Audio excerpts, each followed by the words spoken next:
لا الہ الا اللہ لا الہ الا اللہ لا الہ الا اللہ.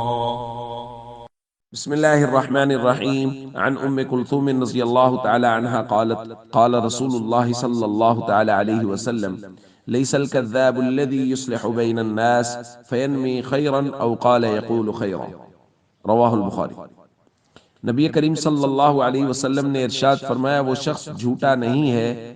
جو لوگوں میں باہم صلح کروانے کی کوشش کرے اور خیر کی بات کو آگے پہنچائے. دوستو کل کے درس میں ہم نے پڑھا تھا کہ لوگوں کے درمیان صلح کروانا نفل نماز، نفل روزہ اور نفل صدقہ سے بھی زیادہ ثواب رکھتا ہے.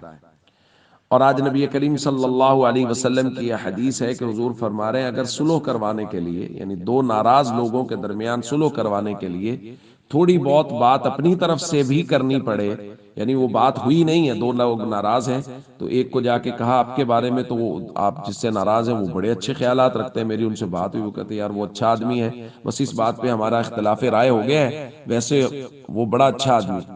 دوسرے سے بھی اسی طرح کی کچھ بات نقل کر دی، گو کہ اس طرح کی بات نہ ہوئی ہو پھر بھی اپنی طرف سے یہ بات کرنا، اللہ کے نبی صلی اللہ علیہ وسلم فرما رہے اس کی بھی اجازت ہے تاکہ دو لوگوں کے درمیان میں صلح ہو جائے.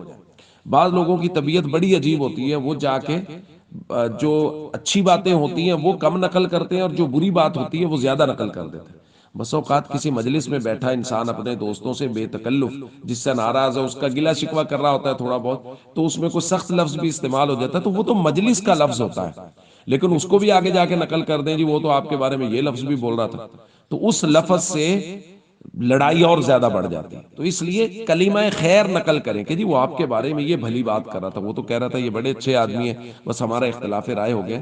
تو وہ بات اگر نہیں بھی ہوئی تو اس بات کو نقل کرنا تاکہ صلح ہو جائے. مسلمانوں کے درمیان صلح کروانا اتنا اہم اور ضروری کام ہے کہ نبی پاک صلی اللہ علیہ وسلم اس کو نفل نماز، روزہ اور صدقہ سے بھی افضل قرار دے رہے ہیں. اور اس کے لیے اگر اپنی طرف سے کوئی بات کرنی پڑے خیر کی کہ وہ اس کے خیر کے باتوں کا اظہار کرے گو کہ ناراض آدمی نے وہ کی نہیں ہے، لیکن صلح کروانے کے لیے اگر ایسی بات کرنی پڑ جائے تو اللہ کے نبی صلی اللہ علیہ وسلم اس کی بھی اجازت دے رہے ہیں.